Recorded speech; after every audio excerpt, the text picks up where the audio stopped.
Points आपने अपनी किताब में लिखा है। मैं आपकी किताब के कुछ एक्सर्प्ट्स हैं जिन पर मैं डिटेल में आपसे बात करना चाहती हूँ कि आपने क्यों लिखा। पेज नंबर 125 है, 2611 से रिलेटेड है, जिसमें आपने लिखा है, I quote, a handful of terrorist had held India to ransom for close to 60 hours. It had taken the might of the Indian state that long to deal with them. इन लाइनों में शायद आपने जो इमोशंस रखे हैं उससे कोई भी भारतीय कनेक्ट करेगा, क्योंकि मैं खुद उन लोगों में शामिल रही जो every day I would get up and I would want to check on TV कि क्या अब आतंकियों को मार दिया गया। आपने जब ये लाइनें लिखी, what was the dominating feeling in them? देखिए, ये जो लाइंस थी, ये पहले मैं आपको ये बताना चाहता हूं कि 26/11 का एक परिप्रेक्ष्य था, और वो परिप्रेक्ष्य ये था कि कारगिल की लड़ाई के बाद भारत के खिलाफ जो प्रॉक्सी वॉर थी उसको पाकिस्तान ने बहुत तेज कर दिया।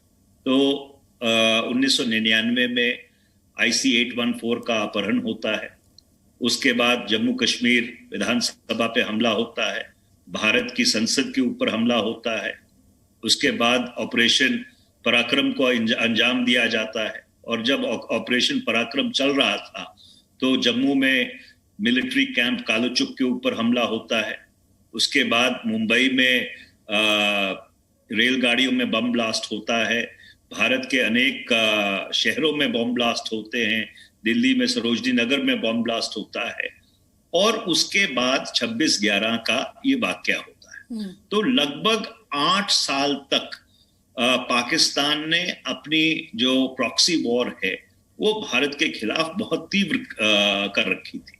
और 26/11 के हमले में जिस तरह से निर्दोष लोगों की हत्या की गई, जिस तरह से लोगों को भून दिया गया, मेरा ये मानना था कि उसके बाद काइनेटिक एक्शन होना चाहिए।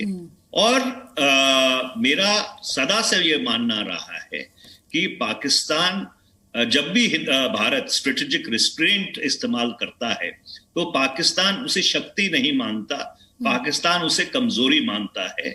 और एक उदाहरण मैंने और दिया है किताब में, जब ऑपरेशन पराक्रम चल रहा था उस समय भारत ने ये फैसला किया कि जो स्ट्राइक फोर्स के कमांडर थे, सेकेंड स्ट्राइक फोर्स के कमांडर थे लेफ्टिनेंट जनरल कपिल विज, उनका तबादला कर दिया गया। और उसका संदेश जो पाकिस्तान को गया वो संदेश ये था कि भारत अब ऑपरेशन पराक्रम को आगे नहीं बढ़ाना चाहता। उसके अलावा कई और ऐसे उदाहरण हैं किताब में जहां पे मैंने इस बात का विश्लेषण किया है कि जब जब हम लोगों ने स्ट्रेटेजिक रिस्ट्रेंट इस्तेमाल किया है, जो संदेश पाकिस्तान को गया है वो संदेश उस चीज के बिल्कुल विपरीत था जो हम संदेश देना चाह रहे थे। आपने अपनी किताब में लिखा, now I am quoting from page 143, from the middle of the sentence, air strikes against Lashkar and Jamaat ud Dawa military camps in POK was an option that should have been actioned. अभी आपने भी काइनेटिक एक्शन का दोबारा से जिक्र किया। एक मैसेज आपको पाकिस्तान को देना था और एक मैसेज आपको यहाँ पर इंडिया में मासेस को देना था। आपको लगता है जिस काइनेटिक एक्शन की बात आपने की, जिस एयर स्ट्राइक की बात आपने की, अगर यूपीए ने ये एयर स्ट्राइक ये स्ट्राइक्स किए होते तो जो ये quote unquote soft on terror का तमगा यूपीए के साथ लग गया वो नहीं लगता?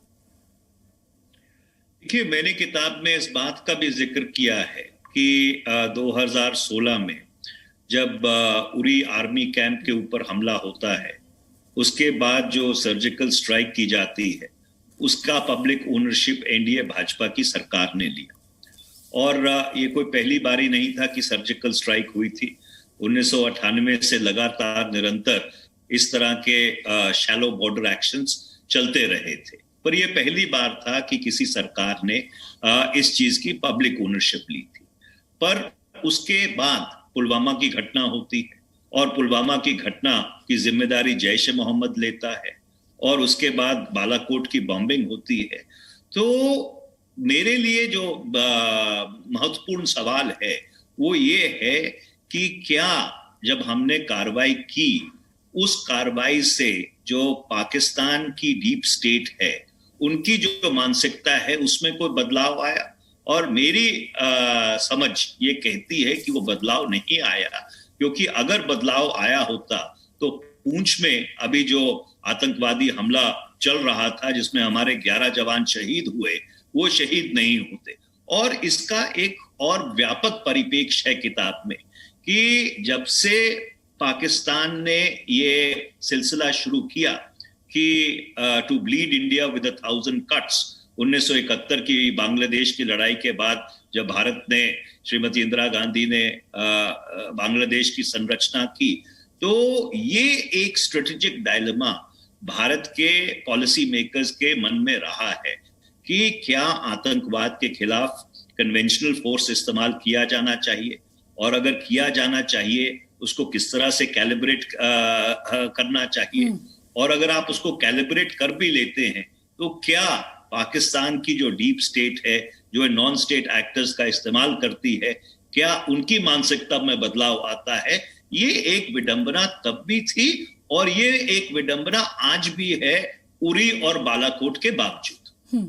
क्योंकि आपने एनडीए का जिक्र किया, मैं 26/11 पर वापस आऊंगी, लेकिन क्योंकि आपने उन स्ट्राइक्स का जिक्र किया तो आपने लिखा on page 67 and I coat, the government, in this case NDA, seem to have been interested in creating an optical illusion for electoral considerations rather than serious retaliatory punitive action.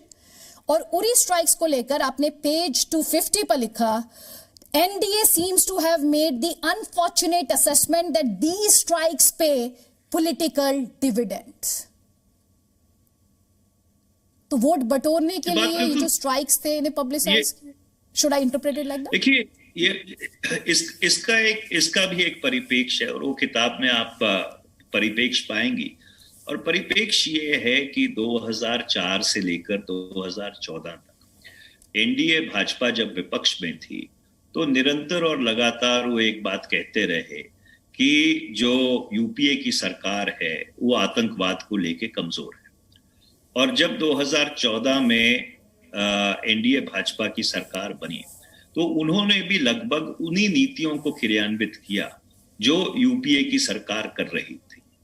पहले पाकिस्तान से बातचीत करने की पेशकश की, फिर वो बातचीत बंद हो गई, फिर वो बातचीत दोबारा से उफा में शुरू की गई। उसके बाद प्रधानमंत्री रायविंड गए नवाज शरीफ की जो ग्रैंड डॉटर है उनकी शादी में उनको मुबारकबाद देने के लिए। उसके बाद पठानकोट का हमला हुआ और पठानकोट का जब हमला हुआ तो बहुत ही आश्चर्यचकित एक घटना हुई कि उसके बाद आपने पाकिस्तान की जॉइंट इन्वेस्टिगेशन टीम को आमंत्रण दिया और जब उनको आमंत्रित किया तो उस टीम में आईएसआई भी शामिल थी और ऐसा कभी पहले नहीं हुआ था। और जब वो यहाँ पे आए भी और उन्होंने वापस जाके इस चीज का खंडन किया कि ये तो फॉल्स फ्लैग ऑपरेशन है, और उसके बाद आपके ये उरी की कार्रवाई होती है। तो 2014 से लेकर उरी तक एक जो परसेप्शन बनाया था एनडीए भाजपा ने 2004 से लेकर 14 तक, वो अपना एनडीए भाजपा सरकार उस परसेप्शन में घिर गई।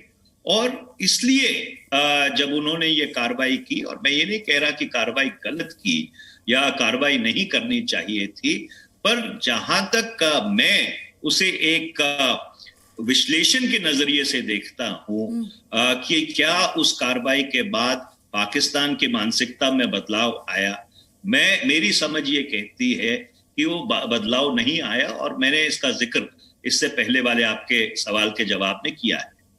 ठीक है, मैं आपसे चाइना को लेकर भी बात करना चाहती हूँ। एलएसी पर जो विवाद है उसे लेकर आपने लिखा, पेज 13 है आपका किताब का, जिसपे आपने लिखा, and I quote, this had been the most alarming confrontation in close to 6 decades। उसके बाद आपने पेज 294 पर लिखा, the Chinese intrusions in the summer of 2020 caught the BJP-led government napping. When Kargil intrusion took place, it was another NDA government that was caught napping. आपने क्यों लिखा? देखिए, अगर आप 1999 का कारगिल युद्ध का जिक्र करते हैं तो अगर आपको याद हो कि उससे पहले प्रधानमंत्री श्री अटल बिहारी वाजपेयी जी लाहौर बस लेके गए थे और एक ऐसा माहौल बना था जिससे लगता था कि दक्षिण एशिया में ये जो बंटवारे का की लेगेसी है, इससे हम लोगों को निजात मिलेगी और भारत पाकिस्तान के रिश्ते अच्छे होंगे, दक्षिण एशिया में एक सौहार्दपूर्ण माहौल बनेगा। पर उसकी जगह पाकिस्तान ने उस पहल की वापसी कारगिल के रूप में की। और जब कारगिल की समीक्षा आपके कारगिल रिव्यू कमेटी ने की, जिसकी अध्यक्षता श्री सुब्रमण्यम कर रहे थे, जो जयशंकर जी के स्वर्गीय पिताजी हैं और भारत के सबसे डिस्टिंग्विश्ड स्ट्रेटेजिक एक्सपर्ट आज भी माने जाते हैं, तो उन्होंने उस विश्लेषण में जो इंटेलिजेंस फेलियर था उसके ऊपर बहुत ही एक तीखी टिप्पणी की थी और वो टिप्पणी आपको किताब में मिल जाएगी। अब 20 साल बाद, जब 21 साल बाद जब ऐसी ही घटना दोबारा होती है, इस बारी पाकिस्तान के साथ नहीं, इस बारी चीन के साथ, कि चीन कई जगह के ऊपर भारत में घुसपैठ करता है, तो फिर हम यही पाते हैं कि जब वो घुसपैठ हुई हमको उसके बारे में पता नहीं लगा। तो क्या इसका ये मतलब है कि जो कारगिल रिव्यू कमेटी बनी थी, जो उन्होंने सिफारिशें की थी, उसके बाद ग्रुप ऑफ मिनिस्टर्स बना था, फिर यूपीए के समय नरेश चंद्रा कमेटी बनी थी 2011 में, और उनकी जो सिफारिशें थी, इसके सबके बावजूद जो हमारा खुफिया तंत्र है उसकी जो चौकसी है, उसकी चौकसी में कोई वृद्धि नहीं हुई है, कोई बढ़ोतरी नहीं हुई है। जो 1999 में हुआ था वो 2021 में दोबारा कैसे हो गया, ये इसका संदर्भ है। ठीक, आपने कहा कि जो घुसपैठ हुई, इस पर सरकार ये कहती है कि चीन का विस्तारवाद सहेंगे नहीं। जो सरकार का पॉइंट है सर, वो मैं आपके सामने रख रही हूं। और दूसरा, वो कहते हैं 1 भी इंच जमीन गई नहीं, ये सरकार का स्टैंड है। दूसरा में एक इंपॉर्टेंट पैरा और है आपका, जिसमें आपने ये लिखा कि पेज 167 आपने जिक्र किया कि यूपीए का रिकॉर्ड चीन के साथ में बेहतर रहा। While the UPA government was successful in being able to maintain this peace with China while strengthening itself, the Modi government by and large has been caught off guard despite claiming to be a more assertive government with a larger electoral mandate. Modi seems to have failed the China test.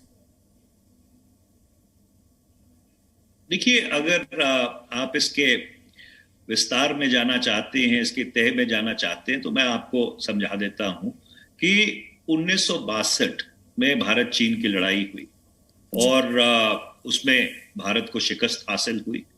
इसमें कोई कहने में मुझे संकोच नहीं है।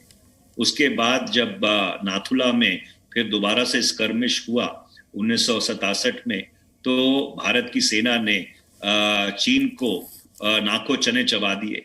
उसके बाद 1985 में जब समुद्रचू का स्टैंड ऑफ होता है, तो 8 वर्ष उस स्टैंड ऑफ रहता है, पर भारत अपनी जो पोजीशन है उसके ऊपर दृढ़ता से कायम रहता है। इसके साथ साथ जितनी सरकारें 1962 के बाद आई, उन्होंने ये कोशिश की कि चीन के साथ जो रिश्ते हैं वो सौहार्दपूर्ण हम बनाने की कोशिश करें।